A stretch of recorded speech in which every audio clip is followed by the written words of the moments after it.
오늘은 웨스민스터 소유리 문답 제7문과 8문을 살펴봅니다. 제7문과 8문은 하나님의 작정에 관한 것입니다. 그래서 지금까지 공부한 이 흐름을 살펴보면은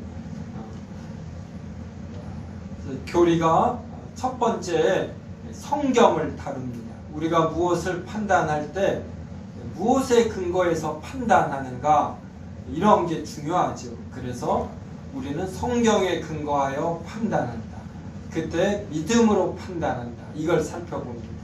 그 다음에 하나님의 어떠하신 분인가를 살펴봅니다.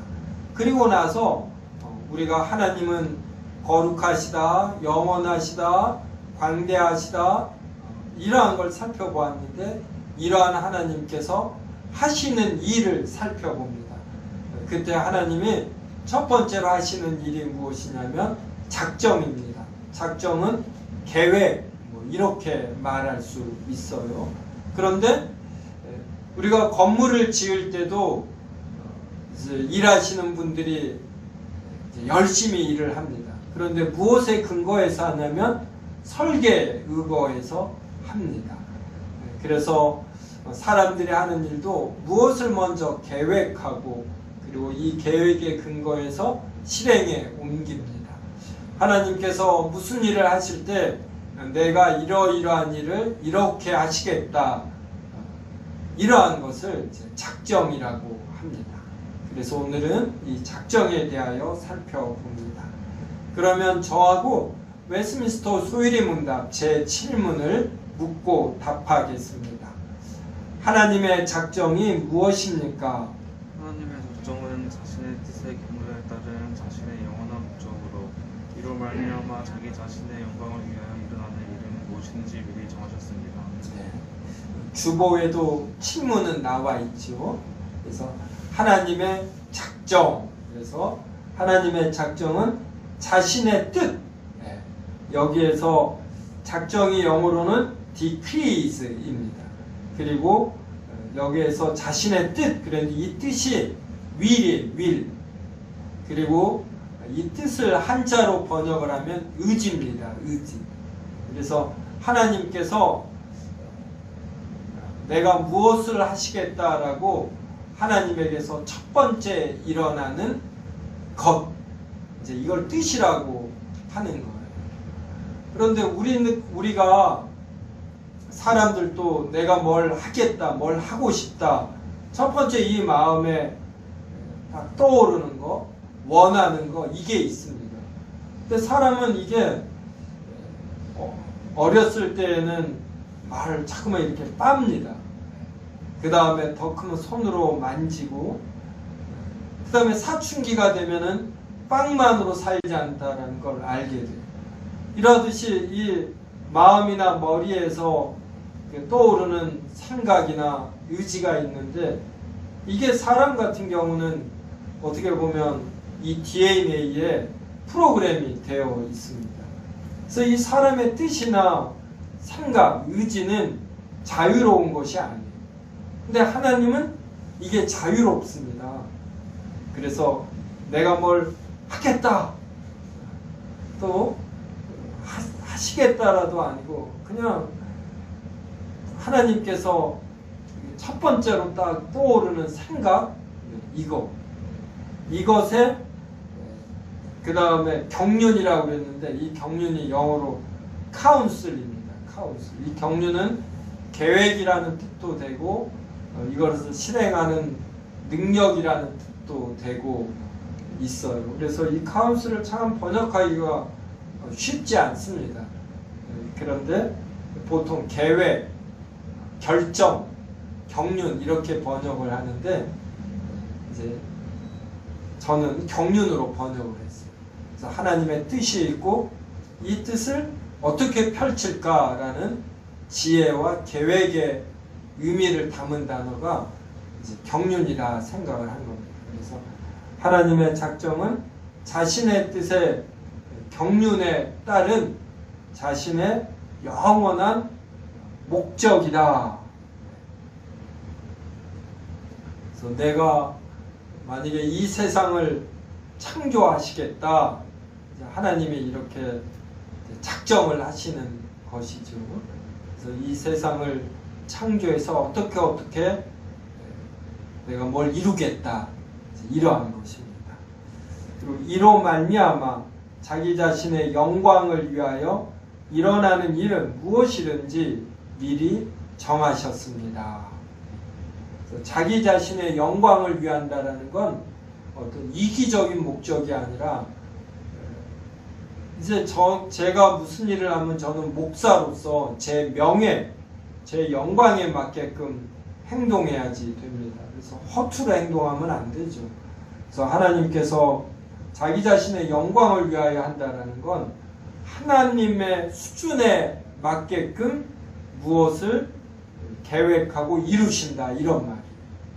그래서 자기 자신의 영광을 위하여 일어나는 일은 무엇이든지 미리 정하신 것, 이게 작전입니다. 이거에 대한 근거 성경 구절은 에베소서 1장 4절입니다. 제가 있습니다. 곧 창세전에 그리스도 안에서 우리를 택하사 우리로 사랑 안에서 그 앞에 거룩하고 흠이 없게 하시려고. 그래서 하나님께서 우리를 택하셨는데 창세전에, 그러니까 이 세상을 만드시기 전에, 즉 작정 때 우리를 택하셨다, 이 뜻입니다. 에베소서 1장 11절은 모든 일을 그의 뜻에 결정대로 일하시는 이의 계획을 따라 우리가 예정을 입어 그 안에서 기업이 되었으니. 그래서 그의 뜻의 결정, 이 결정을 우리는 경륜으로 번역을 한 것입니다. 그래서 하나님께서 모든 일을 하나님의 뜻의 결정대로 일하시는 것이에요. 그래서 이게 하나님의 주권적인 뜻입니다. 오늘 오전 예배 때 살펴본 것. 그래서 이 하나님의 주권적인 뜻은 너무나 우리와 차이가 나는 높은 뜻이라 우리가 거역할 수가 없는 것이에요. 그래서 그의 뜻의 결정대로 일하시는 이의 계획을 따라 우리가 예정을 입어 그 안에서 기업이 되었다. 피조물로서 평안을 누리는 건 바로 이것을 인정할 때입니다. 근데 피조물들이 이걸 인정하지 않고 자꾸만 합리적 설명을 요구하는 것이에요. 하나님이 만드신 것들 안에서의 합리성은 있어도 맨 처음은 하나님의 뜻의 결정으로 말미암은 것이기 때문에 시작에 있어서 어떤 합리성이 있겠습니까? 이걸 하신 분은 하나님이시고 우리는 피조물이고, 그래서 맨 처음은 우리가 피조물로서 받아들이는 것이죠. 로마서 9장 22절과 23절. 만일 하나님이 그의 진노를 보이시고 그의 능력을 알게 하고자 하사 멸하기로 준비된 진노의 그릇을 오래 참으심으로 관용하시고, 하나님께서 멸하기로 준비하신 진노의 그릇이 있어요. 이런 자가 버린 자입니다. 또한 영광받기로 예비하신 바 긍휼의 그릇, 이들이 택함을 받은 자예요. 그릇에 대하여 그 영광의 풍성함을 알게 하고자 하셨을지라도 무슨 말을 하리요. 이게 근거 성경 구절입니다. 그 다음 작정은 하나님의 속성에서 오는 겁니다. 그래서 작정을 이해하려면 하나님이 어떠하신 분인가, 이걸 이해하여야만 하나님의 작정을 이해하는 것이에요. 우리도 고등학교 때, 중학교 때 국어 작품, 소설이나 시, 이걸 이해하려면 먼저 지은이에 대해서 조사하지 않습니까? 이것처럼 하나님이 하시는 일도 이해하려면 먼저 하나님이 어떠하신 분인가 이해해야지 됩니다. 그래서 앞에서 배운 하나님의 속성을 복습하는 차원에서 살펴보면 먼저 하나님의 속성, 영원히 작정에 어떠한 영향을 미치는가 살펴보겠습니다.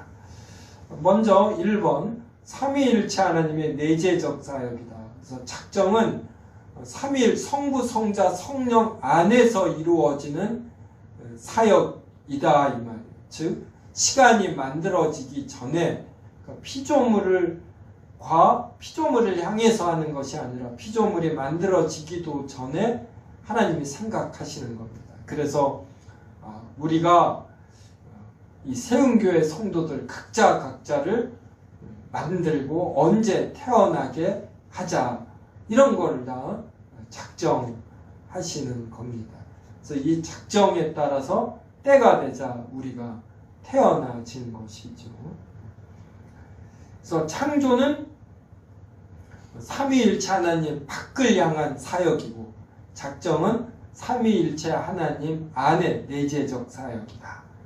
그래서 2번 하나님의 속성에서 영원, 지혜, 거룩함, 자유, 불변 이러한 속성이 반영된 사역이고 이것을 알아야만 하나님의 작정을 잘 이해할 수 있다. 그래서 이제 3번에서 영원을 살펴봅니다. 하나님께서는 사람처럼 시간의 흐름 순서와 사건의 발생 순서에 따라 작정하시지 않는다. 하나님은 시간 자체를 초월하시는 분입니다. 그래서 하나님의 작정이 사람의 눈에는 논리와 시간의 측면에서 모순이 있어 보입니다. 그래서 하나님께서 누구를 택하시지 않았다. 그러면 택하시지 않았기 때문에 이 사람이 죄를 지어서 죄인이 되는 것 아니냐? 그러면 하나님께서 죄의 조성자가 아니시냐? 이러한 질문을 우리는 할 수 있습니다. 또 이렇게 버린 자가 죄를 짓도록 하나님께서 그 피조물에게 뜻을 강요하시거나 아니면 그 사람에게 프로그램을 입력해 놔서 로봇처럼 그 일을 하게 하시는 것이 아니냐, 이러한 질문을 가질 수가 있습니다. 그런데 영원이 무엇인가 이걸 이해하면은 이걸 이해할 수 있죠. 영원이라는 것은 시간을 초월한 것입니다. 시간의 영향을 받지 않는 것이죠. 그래서 4번에 보면은 from all eternity 그랬잖아요. 이것을 영원 전에 이렇게 하면은 정확한 번역이 아니고 영원으로부터 뭘 작정하시는데 영원 전에 그러면 오래 전에 이런 느낌이잖아요. 근데 영원으로부터 이 작정은 어떻게 이루어진 거냐면 영원으로부터 이루어진 것이다. 시간과 공간의 영향을 받지 않는 것이다. 이런 뜻이 됩니다. 내일 다빈 형제가 군대 가는데 본인은 이제 이런저런 생각이 있을 거예요. 그런데 저만 해도 군대를 다녀왔기 때문에 군대에 가면 대강 이러이러한 생활이 있을 것이고 결과적으로 군 생활을 마치면 어떠한 유익과 어떠한 단점이 있다. 이제 이러한 것을 압니다. 그래서 같은 군 입대지만 경험하지 않고 갈 사람과 이미 다녀온 사람에게는 이 바라보는 시각이나 대처하는 것이 다른 것이죠. 그래서 젊은 사람은 이미 시간을 살아본 이러한 연장자의 경험과 의견 이런 걸 존중해야지 됩니다. 인생은 꼭 살아봐야만 경험해봐야만 아는 것들이 있거든요. 근데 하물며 하나님은 이 시간을 초월하십니다. 그러니까 시간 안에서 벌어질 일을 다 아실 뿐만이 아니라 시간 속에서 어떠한 일이 벌어져야지 된다라고 이것을 정하신 것이에요. 그러니까 하나님께서 시간 속에서 벌어질 일들, 시간이라는 한 시점이 아니라 이렇게 처음에서 끝까지 있잖아요. 거기 있는 모든 이제 뭘 하시겠다 하나님이 정하시고 이거를 이 시간 속에서 이렇게 분배하는 겁니다. 그래서 사람 눈에는 하나님이 하시는 일이 어떤 논리적인 순서나 시간적인 순서에서 모순처럼 보이지만 영원이라는 관점에서 보면 절대로 이것이 아닌 거예요. 그래서 사람이 자신의 이런 논리적인 시간적인 순서에서 모순되어 보인다고 이걸 가지고 하나님에게 항거하면 안 됩니다. 이 항거할 때 기준이 뭐냐면 자기예요. 자기의 논리성, 자기의 합리성. 근데 이 논리성이나 합리성이 얼마나 의미 없는 것이고 그렇게 정교하지 않고 가치가 없는 것입니다. 이걸 깨달아야지 되죠. 그런데 많은 논리적인 사람, 배운 사람들이 자신의 논리, 이게 정확한 줄로 알고 그러지. 사람은 이미 이 시간 속에 갇혀서 시간적으로 생각하고 논리적으로 순서적으로 생각하는데 이게 벌써 이미 연약한 것입니다. 그 다음 지혜. 하나님이 뭘 작정할 때 지혜가 있어야지 되죠. 여러분도 계획을 세울 때 지혜가 있어야 현실 가능성이 있습니다. 먼저 하나님의 지식은 하나님께서 자신과 모든 것들에 대하여 완전히 아시는 것이다. 무한하며 무오한 지식이고 그래서 피조물에 의존하지 않습니다. 어떠한 것도 하나님에게는 우연적이거나 불확실한 것, 이것이 없습니다. 하나님은 스스로 자충족하게 존재하시는 것처럼 지식에 있어서도 스스로 자충족입니다. 우리들은 부모에게 태어납니다. 스스로 존재하는 자가 없어요. 스스로 존재한다라는 게 무엇인지도 모릅니다. 근데 하나님은 스스로 존재하시고 아무 부족함이 없어요. 자충족하십니다. 그래서 지식에 있어서도 무엇 경험을 통해서나 학습을 통해서 오는 것이 아니라 그냥 하나님 자체적으로 완전하고 무오한 이러한 지식을 갖습니다. 이 지혜는 무한하며 무오한 지식을 자신의 목적을 달성하시는데 적용하시는 것, 이것을 이제 특별히 지혜라고 합니다. 그래서 하나님은 작정을 하실 때 이러한 지혜에 근거하여 작정하십니다. 그래서 하나님의 무한하며 무오한 지식에 근거하여 하나님의 목적을 달성하는데 지혜를 사용하셔서 하나님은 작정하신다. 그래서 하나님의 작정은 사람의 눈에는 모순처럼 보이고 어리석어 보이지만 가장 정확하고 가장 완전합니다. 그래서 우리는 받아들이는 것이에요. 하나님의 주권적인 뜻을. 자, 거룩함.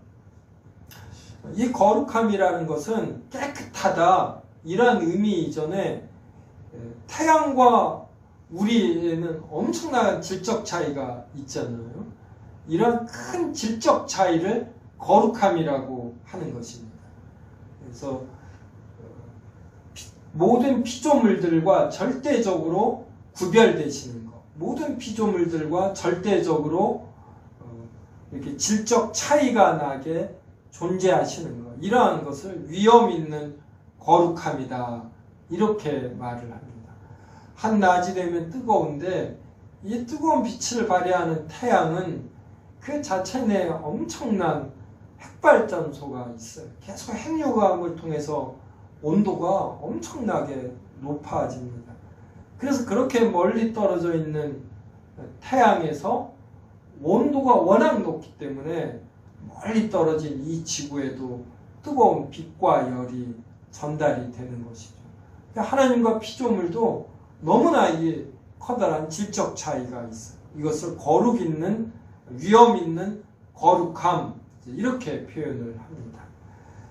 그래서 하나님은 모든 피조물들에게 있는 죄로부터 철저히 분리됩니다. 그래서 하나님의 뜻이나 계획에는 거짓이나 불순함이나 이기성이 없습니다. 우리들은 때때로 잔머리를 굴린다, 사사로운 뜻이 다 있습니다. 근데 하나님의 작정에는 이런 불순, 거짓, 악 이러한 것이 없습니다. 4번, 지극히 거룩함을 담은 하나님의 뜻과 경륜은 시간이 지날수록 그 거룩함이 드러나 하나님께 크게 영광이 된다. 어떤 친구들과 의논을 해서 그 친구의 결정대로 하면 참 좋아 보입니다. 그래서 이 결정대로 했거든요. 근데 시간이 지나면 그 친구에게 이득이 되도록 일들이 진행이 됩니다. 이러한 것이 몇 번 반복이 되면 이제 그 친구의 말은 의심하게 됩니다. 근데 하나님의 작정에는 거짓이나 이기성이 없으니까 시간이 지나면 가장 옳게 되는 거예요. 그래서 우리도 누구와 논의하거나 교회에서 무엇을 논의할 때 자신에게 이득이 되는 것이 아니라 어떻게 해야 하나님의 이 거룩함이 하나님의 속성이 드러나는가, 이렇게 의논하고 결정해야지 됩니다. 하나님의 작정은 모두 다 이렇게 거짓, 악, 이기성이 없는 거룩함이다. 자, 그 다음에 자유입니다. 자유. 우리는 자유하지 않지요. 점심때만 돼도 우리는 배가 고파서 뭘 먹어야지 됩니다. 먹어서 즐겁지만 먹기 위해서 돈이 들고 시간이 들고 또 몸이 소화시키는 이러한 제한이 따르는 것입니다. 하나님에게는 이러한 식의 제한, 이러한 것이 없습니다. 그래서 하나님께서 작정하실 때 하나님께 영향을 미치는 요소가 없습니다. 저는 무엇을 결정할 때 본능적으로 생각하는 것이 경제적 능력이에요. 그 다음에 집안 식구들이 좋아할까, 동의할까, 이런 것입니다. 근데 하나님은 뭘 계획하실 때, 작정하실 때 하나님에게 영향을 미치는 것이 없습니다. 2번, 자존하시고 자충족적이신 하나님은 아무 제한과 조건과 필요, 이러한 거 없이 자유롭게 작정하신다. 하나님보다 더 지혜롭고 더 거룩하고 더 전능한 존재가 없기 때문에 하나님의 뜻과 결정과 실행에 영향을 미칠 존재나 대상은 없다. 이것을 먼 원인, 첫째 원인, 이렇게 표현을 합니다. 4번, 하나님은 가장 지혜롭고 거룩하기 때문에 어떤 독단도 흠도 죄도 없다. 하나님이 자유롭게 결정을 하면 독단적으로 마음대로 자기 중심적으로 하지 않을까, 이렇게 생각하는데 하나님은 가장 지혜롭고 거룩하기 때문에 아무 영향을 받지 않고 결정하지만 그것이 가장 좋은 것이다. 거기에 전혀 이기성도 없다, 이런 뜻입니다. 그 다음에 하나님은 불변하셔요. 왜 불변하시냐면 시간과 장소의 제약을 받지 않고 어떤 다른 것에 영향을 받지 않는 자유로우신 분이기 때문에 하나님께서 작정하신 것, 실행하시는 것은 후회나 덧붙일 거나 뺄 것, 이러한 것이 없습니다. 그래서 하나님은 존재에 있어서 자존하시고 자충족, 완전하시기 때문에 불변하실 수밖에 없는 것이죠. 그래서 우리도 사람들 보면 안정적인 사람이 변덕이 없습니다. 근데 안정적이지 못한 사람은 무슨 일을 할 땐 잘하는데 또 어떤 일은 굉장히 못해요. 어떤 땐 잘하고 어떤 땐 못하고. 그래서 이런 사람은 과락이 있습니다. 과락이. 그래서 예전에 공무원 시험 같은 거 보면 60점 밑으로 떨어지는 과목이 있으면 총점에서 점수가 우수해도 이 사람은 탈락시켜요. 왜냐하면 앞으로 무슨 일을 할 때 다른 건 다 잘하다가 어떤 한 가지 일을 엄청나게 못할 수가 있는 것입니다. 이런 것 때문에 과락이라는 제도가 있거든요. 성숙한 사람일수록 안정되듯이 하나님은 자충족하시기 때문에 불변하시다. 1번, 불변하신 하나님께서는 완전한 존재이신지라 더 이상의 성장이나 변화를 필요로 하시지 않는다. 이런 면에서 불변이시고, 그래서 계획과 목적을 상황에 따라 변동하실 필요가 없다. 즉 하나님의 작정은 하나님의 완전하신 만큼 완전하다는 것이다. 자, 하나님의 뜻에 대해서 이제 살펴보겠습니다. 뜻을 한자로 하면 의지라고 하고 영어로는 will입니다. will. I will 하면 난 무엇 뭘 하겠다, 이런 뜻이잖아요. 하나님의 의지는 만물의 궁극적 원인이다. 이게 존재하는데 이게 왜 존재하냐면 이걸 만든 회사에서 이걸 만들었기 때문입니다. 그럼 이 회사는 어떻게 이걸 만들었는가? 회사는 어떻게 존재하게 되었나? 이렇게 다 따져가다 보면 결국 하나님의 의지, 하나님의 뜻에 있다, 이런 말입니다. 이 어떤 일이든지 하나님의 의지에서 위례한다. 우리가 인생사에서 경험하는 모든 일들이 하나님의 의지로 말미암는다. 예레미야 18장 6절 이스라엘 족속아 진흙이 토기장이의 손에 있음같이 너희가 내 손에 있느니라. 진흙, 토기장이가 진흙으로 어떤 그릇을 만들듯 너희도 하나님께서 만드신 것이다. 고린도전서 15장 38절 하나님이 그 뜻대로 그에게 형체를 주시되 각 종자에게 그 형체를 주시느니라. 개에게 왜 개의 형체가 있습니까? 그리고 다른 달의 형체, 화성, 목성, 토성 이러한 것들이 각각의 형체, 각각의 별에 맞는 어떤 특성이 있는데 이게 하나님으로 인한 것이다. 시편 115편 3절 오직 우리 하나님은 하늘에 계셔서 원하시는 모든 것을 행하셨나이다. 원하시는 이게 하나님의 뜻이겠죠. 6번 로마서 9장 내가 궁일이 여길 자를 궁일이 여기고 불쌍히 여길 자를 불쌍히 여기리라 하셨으니 그런즉 원하는 자로 말미암음도 아니요 다른 박질하는 자로 말미암음도 아니요 오직 궁일이 여기시는 하나님으로 말미암음이니라. 하나님께서 누구를 불쌍히 여겨서 이 사람이 불쌍히 여김을 받는 것이. 우리가 왜 존재합니까? 부모님이 낳아서가 아니라 더 먼 원인을 따지면 우리가 존재하지 않을 때 하나님이 우리의 존재를 생각하시고 우리를 궁일히 여기셔서 사람으로 만드시고 영원히 하나님의 자녀로 삼아주셨기 때문에 이런 걸 알아야만 정말 하나님에 대해서 아는 것입니다. 그래서 우리가 하나님의 자녀가 되는 건 우리가 열심히 다름박질 했기 때문도 아니고 우리가 하나님의 자녀가 되겠다고 원한 것도 아닙니다. 우리가 갓난아이일 때 무슨 이런 원함이 있었겠어요. 우리가 원하기도 전에 우리를 궁일히 여기신 하나님께서 우리를 이렇게 사람으로 존재해 준 겁니다. 여러분이 그림을 그리거나 또 음악 무엇을 작곡하거나 나무나 진흙으로 무엇을 만들 때 그 만든 대상 이게 여러분에게 달려있지 않습니까?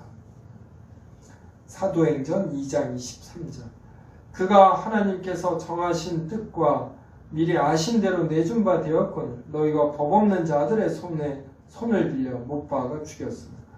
그러니까 어떠한 것이 존재하는 것이 아니라 어떤 일이 발생하는 것도 하나님의 뜻에 있다 이 말이에요.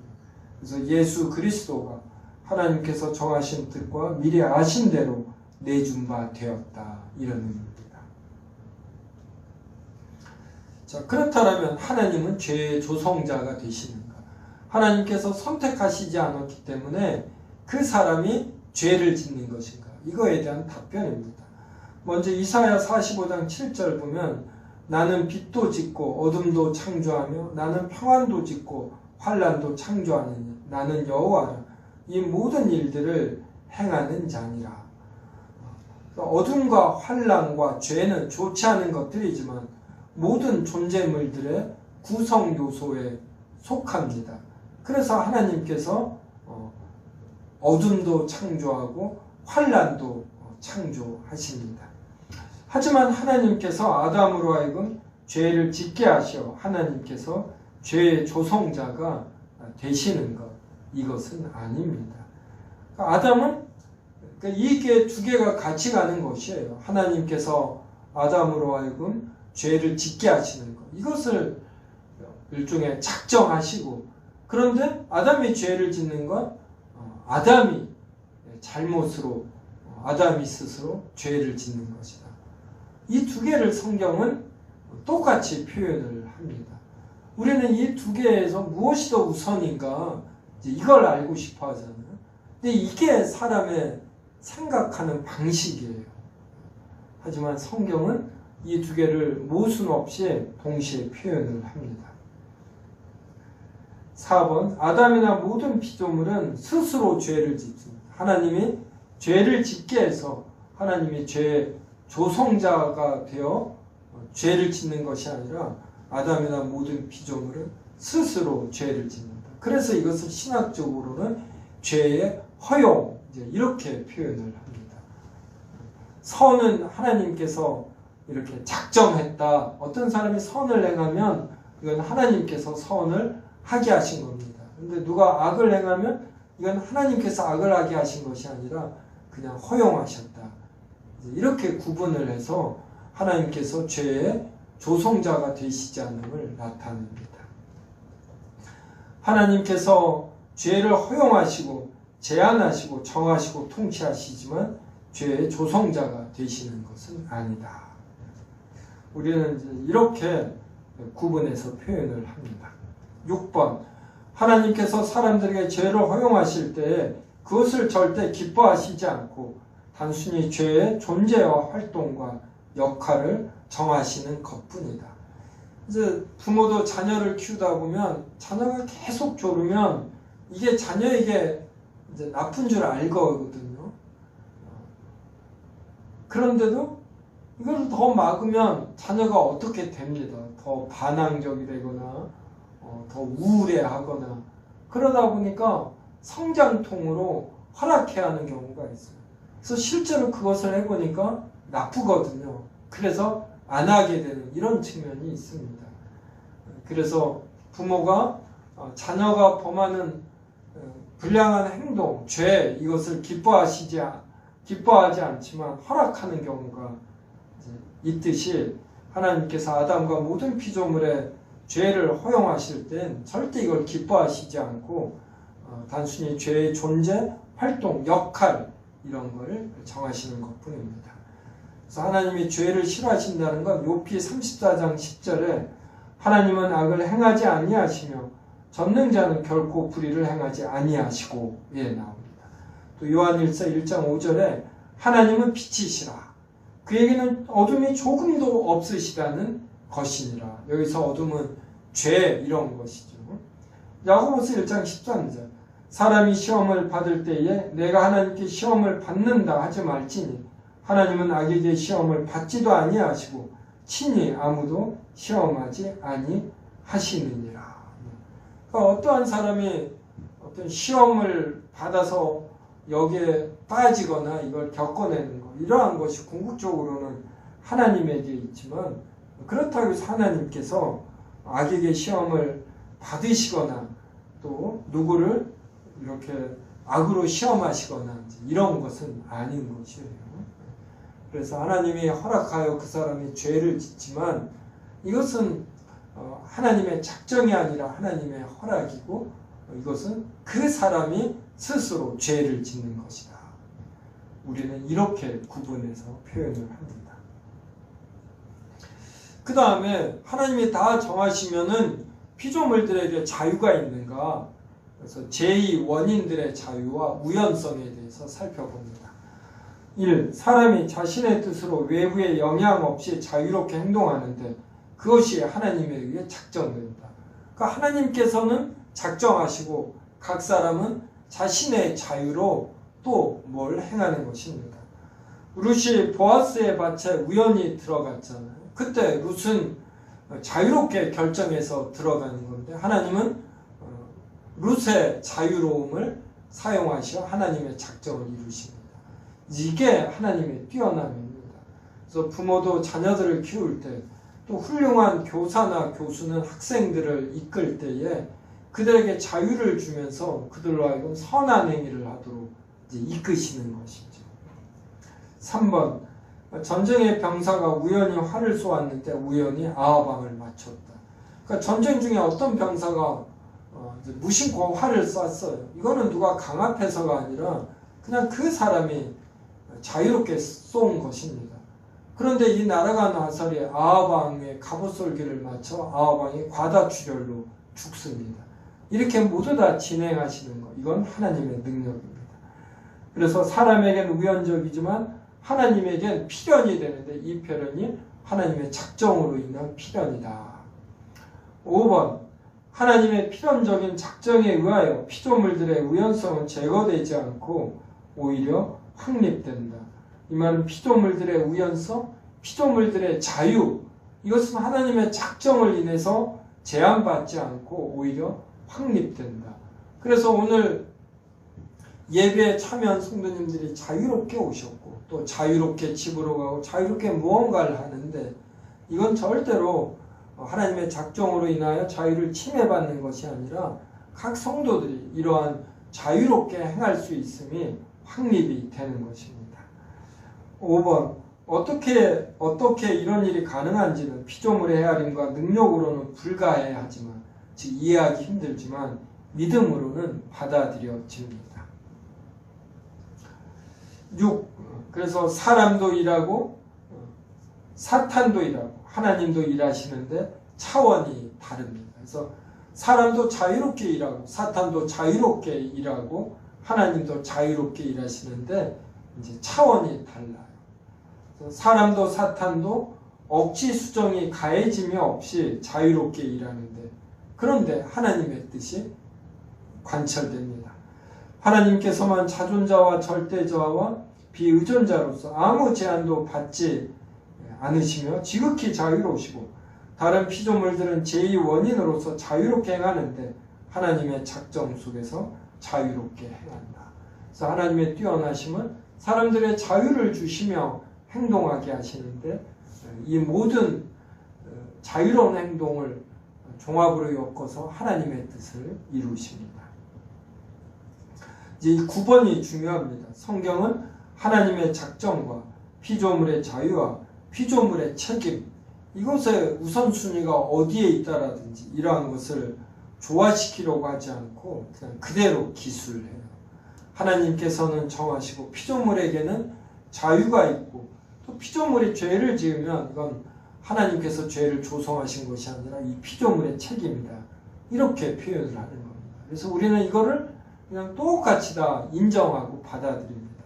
그럼 이것이 모순이지 않느냐? 그런데 이때는 모순이 아니다, 모순이 아니라 이율배반이다, 이제 철학적으로 이렇게 표현하죠. 그래서 이쪽도 맞고 이쪽도 맞는데 이 두 개가 되면은 서로 간에 모순이 있습니다.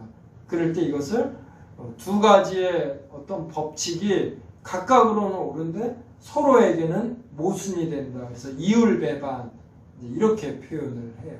그래서 성경은 이율배반적인 것을 서로 조화시켜서 하지 않고 그냥 단순하게 표현을 합니다. 그래서 우리는 이것을 그대로 받아들입니다. 이런 거예요. 그 지구이 있잖아요. 입체로 되어 있잖아요. 이것을 이제 쪼개서 평면으로 하면은 이 좁은 부분이 이렇게 넓어집니다. 그래서 우리가 종이로 보는 세계 지도는 현실을 왜곡하잖아요. 그래서 하나님의 작정은 아주 입체적이거든요. 근데 우리는 이 시간의 순서, 논리적인 순서는 평면이거든요. 그러니까 하나님의 입체적인 작정이 우리의 평면적인 3차원적인 시각에는 모순으로 보이는 것입니다. 그러니까 가장 중요한 게 뭐예요? 우리 피조물은 한계가 있다, 이해력에. 이걸 인정하는 거예요. 이게 하나님 앞에서 피조물됨을 인정하는 겁니다. 근데 사람들이 이거를 못해요. 그래서 자꾸만 합리적인 설명을 합니다. 이러다가 이제 무리수를 두는 것이죠.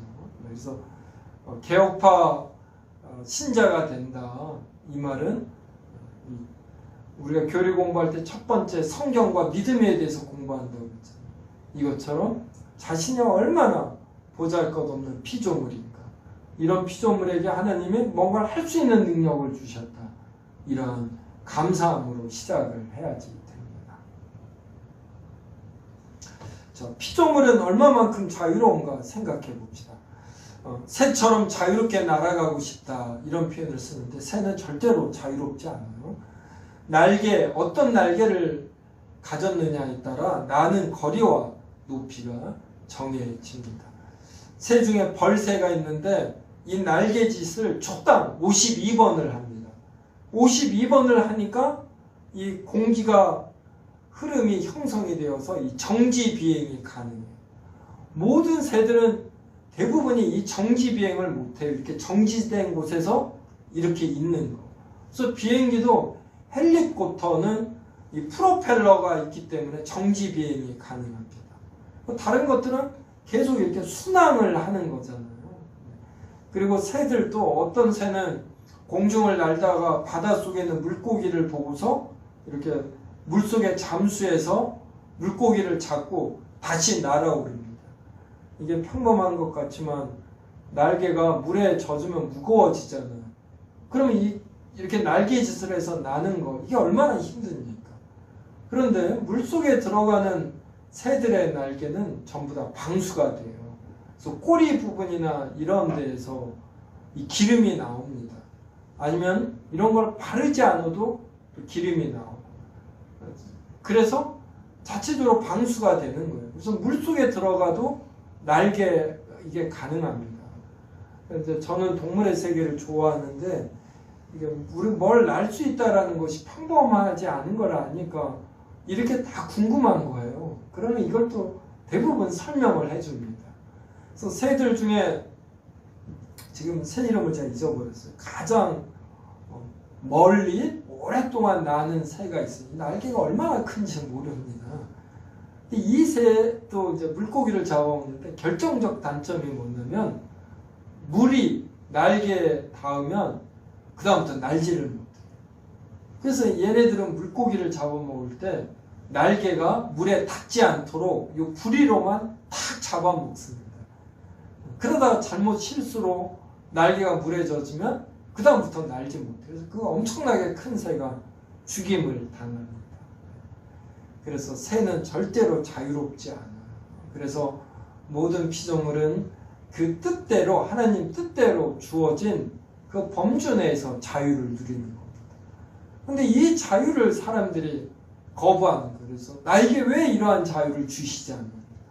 나를 왜 이러한 성향을 갖게 만드셨느냐? 이런 식으로 하나님께 불평하고, 다른 사람과 겸조, 내가 이러한 걸 가지면 얼마나 좋습니까? 이런 생각을 합니다. 그런데 이제 나이가 70, 80 인생을 어느 정도 살고 나면 인생은 거의가 공평함을 어느 정도 깨닫습니다.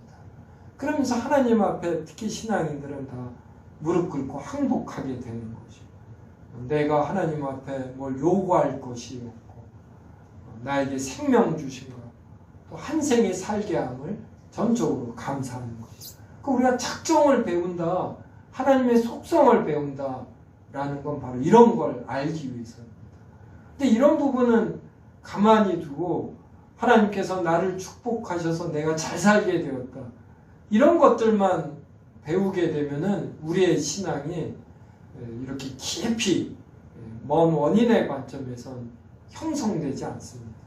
그리고 현재의 상황에 따라서 부침이 있어요. 그래서 우리가 왜 작정을 공부하는지 알겠죠. 저는 이런 걸 알게 되면서 신앙이 좋아졌고, 그리고 목회도 결정하게 된 것입니다. 이러한 내용을 널리 알려야지. 3번, 하나님께서 뜻대로 새들에게 각각의 날개를 주신다. 이것처럼 피조물들은 하나님의 뜻에 따라 주어진 자유, 이것을 갖는 것입니다. 그래서 사람에게는 원래부터 피조물이기 때문에 완전한 자유가 없어요. 하나님의 작정은 각 피조물에게 각각의 존재, 지금 우리가 존재하잖아요. 이러한 존재를 주시고, 또 어떤 능력을 주시고, 그리고 상황, 그리고 어떤 상황을 줍니다. 그래서 각각의 존재와 능력과 상황에 맞는 자유, 이것을 주신 것이지 피조물에게 완벽한 자유를 주신 것이 아닙니다. 피조물들은 하나님께 허락하시고 작정하신 자유 내에서 자유롭게 우연성을 맞이하는 것이에요. 자유롭게 하나님이 주신 자유 내에서 자유롭게 사는 것입니다. 이것을 받아들이면 내가 뭘 잘하고 못하는 걸 객관적으로 기술해요. 그래서 이 잘하는 것을 인해서 교만하지 않고 못하는 것을 인해서 이렇게 슬퍼하지 않습니다. 왜냐하면 이게 하나님이 나에게 주신 자유예요.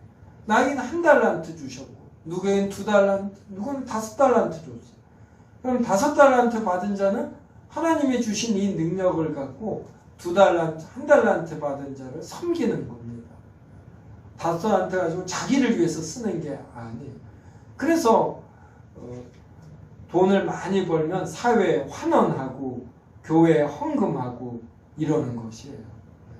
그래서 여러분이 뭘 잘하면 이걸 가지고 공동체를 섬기라고 하시는구나 알고, 자신이 장애로 태어났다 그러면 내가 자존심을 죽이고 다른 사람의 도움을 받으며 살아가라고 하신 거구나.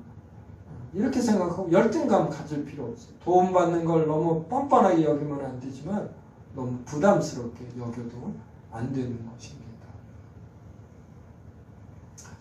자, 마지막입니다. 오늘 7문과 8문인데 8문 답하겠습니다. 묻고 답하겠습니다. 하나님은 자신의 작정을 어떻게 실행하십니까? 하나님은 자신의 작정을 창조와 섭리의 사역에서 실행하십니다. 네. 자, 작정이 있고 이 작정이 실행되는 게 창조. 창조는 무에서 뭐가 있는 것이죠. 그 다음에 섭리는 이 창조되어진 것들이 하나님의 뜻대로 작동되는 것. 그러니까 창조와 섭리도 어떻게 보면 뭐 거의 같은 것이죠. 창조는 무에서 뭐가 만들어지는 것. 섭리는 이 만들어진 것이 하나님의 뜻대로 작동되는 것. 이것입니다.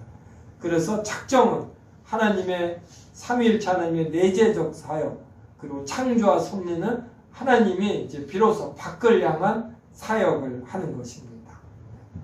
오늘은 여기까지입니다. 성도 여러분, 꼭 하나님의 속성, 하나님의 작정, 이걸 생각하시기 바랍니다. 이것까지 잘 아셔야 정말 우리의 신앙이 깊어지고 흔들리지 않게 되는 것이에요. 대부분의 이 신앙적인 문제는 이 성경과 믿음, 하나님의 속성, 하나님의 작정, 여기에 전부 다 걸립니다.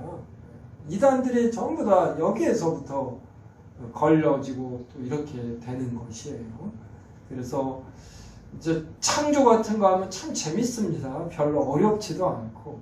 그런데 지금까지가 좀 이렇게 생각을 해봐야지 되는 거예요.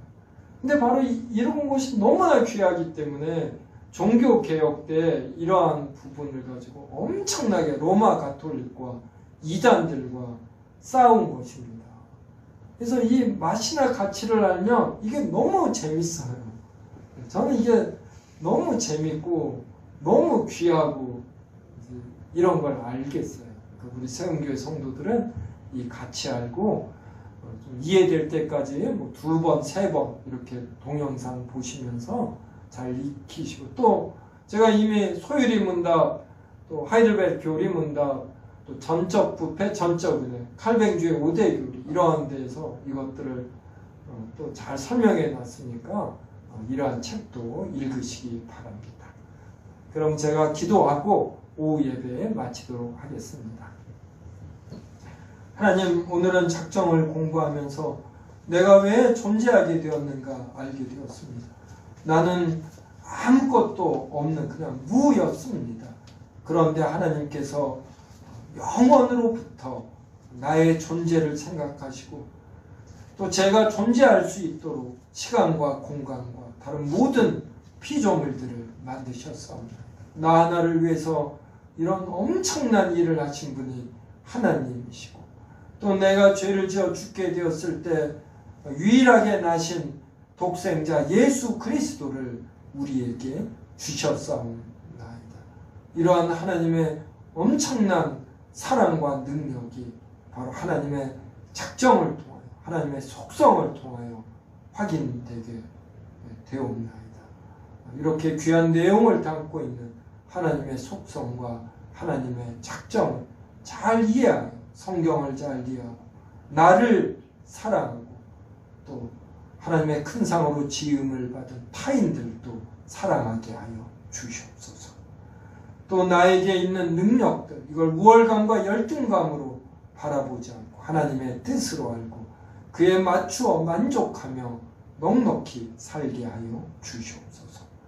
예수님의 이름으로 기도드리옵나이다. 아멘.